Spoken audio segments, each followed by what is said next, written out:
So I've been with my girlfriend Sarah for about 2 years now, and last month she finally took me to her family's ranch in Montana. I really wish she hadn't. Sarah grew up on this cattle ranch like 30 miles outside of Great Falls. It's been in her family forever, apparently 4 generations or something. Huge place, thousands of acres. She never really talked much about growing up there, just said it was boring and isolated and I probably wouldn't be interested. I've been bugging her for months to take me there. I mean, we were getting pretty serious and I figured meeting her family was the next step, right? But every time I brought it up, she'd make some excuse. Her parents were busy, or it was the wrong season, or whatever.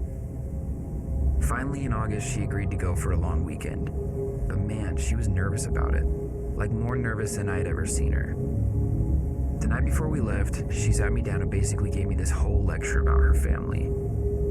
Her dad, Robert, is super traditional and doesn't trust outsiders. Her mom, Linda, is quiet and probably won't say much to me. There are parts of the ranch I can't go to for safety and family reasons.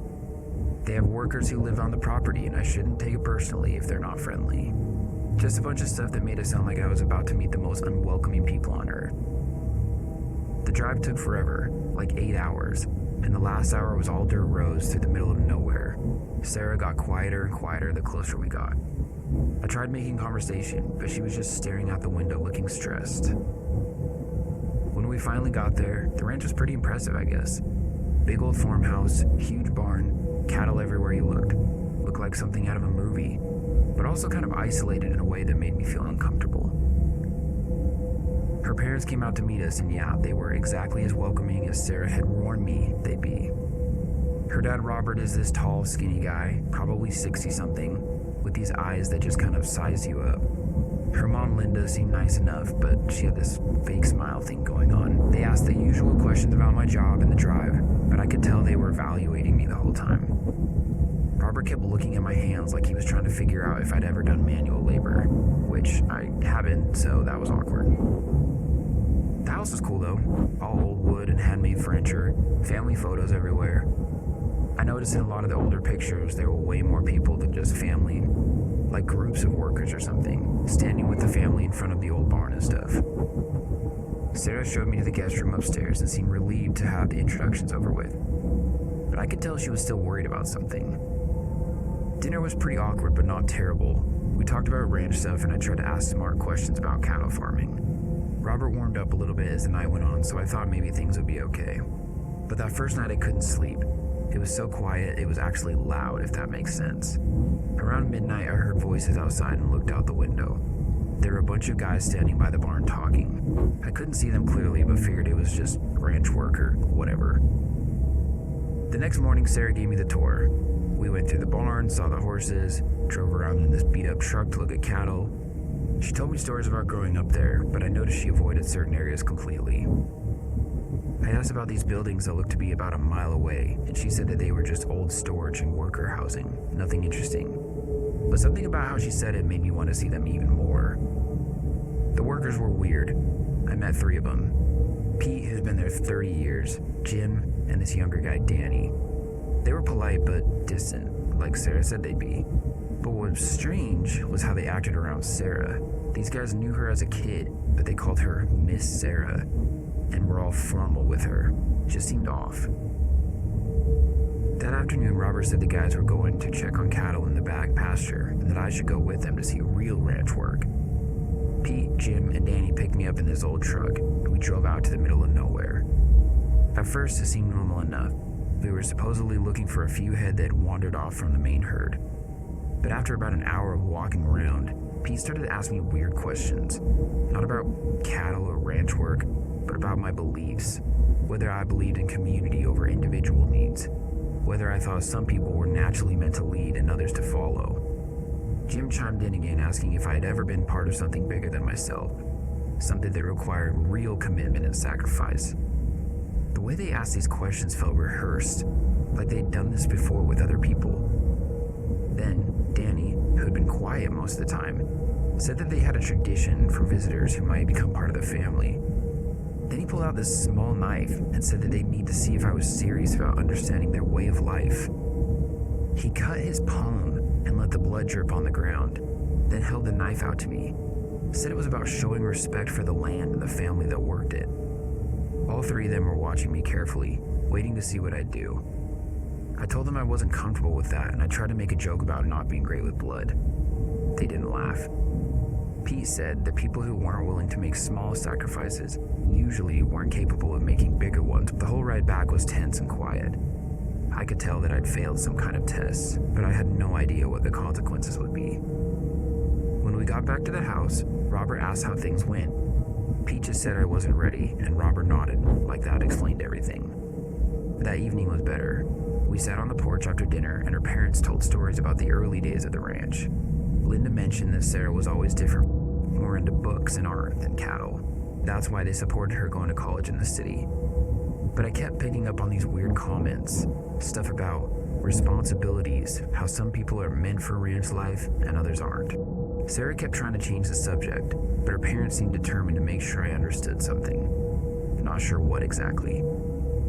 Around 10, I went to use the bathroom and walked past Robert's office.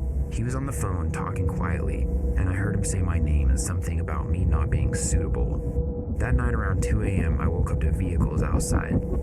Looked out and saw several trucks, guys unloading stuff. Seemed like a lot of activity for the middle of the night, but what do I know about ranch work? Sunday, Sarah wanted to go hiking to see more of the property. I was looking forward to getting away from her parents for a while. Once we were away from the house, she seemed more normal, laughing and joking like usual. But when I brought up her parents' weird behavior, she got defensive. She said that they were just protective and that ranch people don't trust outsiders easily. The tradition stuff was just about taking care of the ranch and animals, nothing for me to worry about. But I could tell that there was more to it. We hiked for a couple hours and ended up on this ridge where you could see the whole ranch spread out below. Pretty impressive view. But while we were eating lunch, I noticed that there were way more people moving around the buildings than I'd seen before. Like at least a dozen people near the barn and the other buildings. When I pointed it out, Sarah looked through our binoculars and said it was probably neighbors helping with some project. But again, she seemed nervous and wanted to head back early. On the way back, we went closer to the buildings I'd asked about before. They definitely weren't just storage. There were bunkhouses and what looked like a mess hall, workshops, smoke coming from the chimneys, people walking around. It was like a small town. Way bigger than what you'd need for a cattle ranch. When I asked Sarah about it, she said seasonal workers stayed there during busy times. But it was August. There had to be at least 20 or 30 people over there. That night, her parents had neighbors over for dinner. 3 other ranch families, all been in the area for generations. Nice enough people, but they had the same thing going on as her parents. Asking careful questions, evaluating my answers, talking about local traditions. This older woman, Martha, said something about how important it is for people to understand their place in the community. Some folks are meant for certain kinds of life, and trying to force something that isn't natural causes problems for everyone. Another guy, Frank, mentioned how families in the area depend on each other. They've developed systems for handling problems and maintaining their way of life that outsiders might not understand. Sarah looked more and more uncomfortable but didn't say anything. I got the feeling these comments were meant for me specifically. After everyone left, Sarah and her parents had this long, serious conversation in the kitchen while I cleaned up. I couldn't hear what they were saying, but I could tell Sarah was upset. When we went to bed, I asked what was wrong, and she said her parents were being overprotective and the neighbors meant well but sometimes came across as unwelcoming. Everything was fine. We'd head back to Seattle in the morning, but I knew she wasn't telling me everything. I was feeling pretty unsettled by this point, so I decided to use the bathroom one more time before trying to sleep. On my way back, I noticed Linda had left her purse open on the kitchen counter with some papers sticking out. I know I shouldn't have looked, but I was curious about what they had been discussing. It was a handwritten note in Linda's writing. At the top it said my name, and underneath were observations about me. Quoting, soft hands and no calluses, uncomfortable with physical challenges, questions authority and traditions. At the bottom she'd written, recommend rejection, unsuitable for integration. I put it back quickly and went to bed, but I couldn't stop thinking about that word, integration, like they were evaluating whether I could be absorbed into something, not just whether I was good enough to date their daughter. Combined with the blood ritual thing from that afternoon, it felt like Sarah's family wasn't just running a ranch. They were running some kind of community with its own rules and initiation processes, and I was being tested to see if I was qualified for membership. I had another crappy night's sleep, kept waking up to vehicles, sounds, and voices. Every time I looked out, there was more activity than seemed normal. Guys moving between buildings, trucks coming and going, lights flashing in areas that should have been empty. The next morning, Sarah was ready to get out of there. Packed fast, wanted to leave right after breakfast. Parents were polite during goodbye, but it felt final somehow. Like more than just the end of a visit.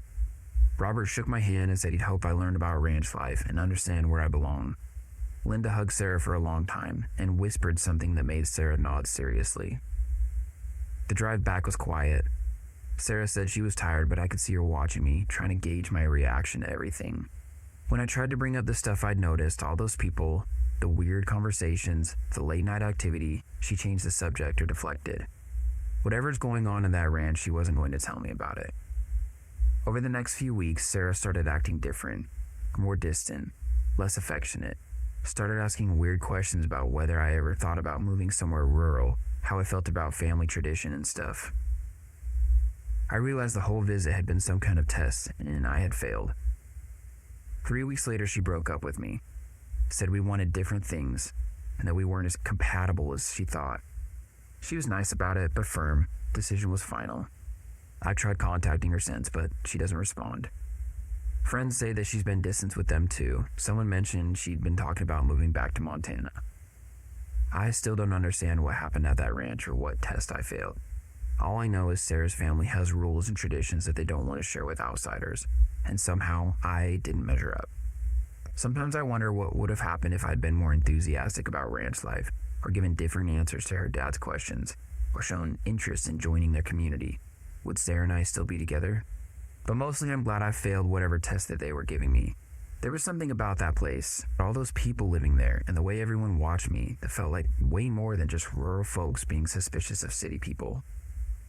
I think Sarah's family is involved in something way beyond cattle ranching, something that requires total loyalty and commitment from everyone who becomes a part of it. The blood ritual, the notes about integration, all those people living on the property. It felt like some kind of commune or cult disguised as a ranch operation. My visit wasn't just about meeting the parents. It was an evaluation to see if I could be trusted and molded into whatever they needed new members to be. The questions about sacrifice and community over individual needs, the test with the knife, Linda's notes about my suitability for integration, it all adds up to something way more organized and deliberate than just a traditional ranching family. I'm probably better off not knowing exactly what that something is, but sometimes I wonder about Sarah, whether she was in on it from the beginning, or if she was just trapped in a system as everyone else seems to be.